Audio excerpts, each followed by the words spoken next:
안녕하세요. 글로벌 스탁소 박상주입니다. 오늘도 중요한 뉴스가 하나 있는데요. 오늘 나온 뉴스에 의하면 텍사스의 프리포트 LNG 수출 터미널에서 원인을 알 수가 없는 화재가 발생했다고 하더라고요.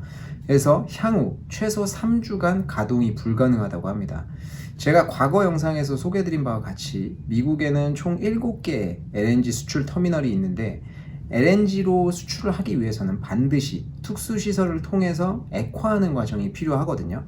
7개의 시설 중에 하나가 문제가 생긴 겁니다. 7개도 사실상 많은 것이 아니기 때문에 이번 화재로 LNG 수출 물량에 큰 타격이 있을 것으로 예상이 되고요.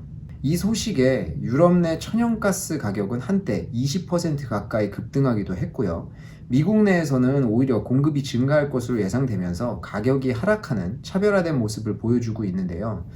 이제 곧 에너지 사용이 급증하는 여름을 앞두고 발생한 사건이기 때문에 앞으로 문제는 더 심각해질 것으로 예상이 됩니다.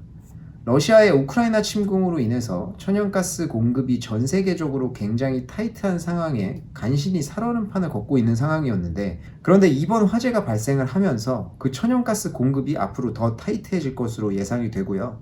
이번 이슈로 러시아에 대한 어떤 의존도를 낮추고자 하는 유럽의 움직임은 더욱더 거세질 것으로 예상이 되기 때문에 더욱 천연가스 외 에너지원 공급에 집착을 하게 될 것으로 예상이 되고 있습니다.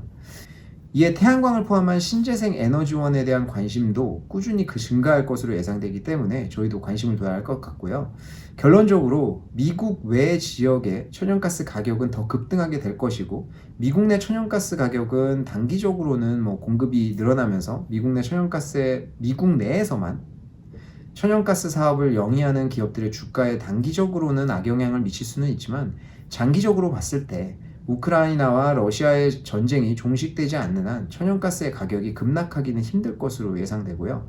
또한 최근 중요한 뉴스를 전달드렸던 태양광, 어찌 보면 올해의 어떤 주가 움직임의 변곡점이 될 수도 있는 뉴스가 나온 태양광 같은 경우에도 이번 사건도 영향을 받으면서 앞으로 관심도가 증가할 것으로 예상이 되기 때문에 저희는 천연가스에 대한 이야기도 들었고 태양광에 대한 이야기도 들었기 때문에 이러한 뉴스를 접목하면서 앞으로 투자에 어떻게 접목할 것인지에 대해서 한번 연구해 봐야 되는 시간이 될 것 같습니다.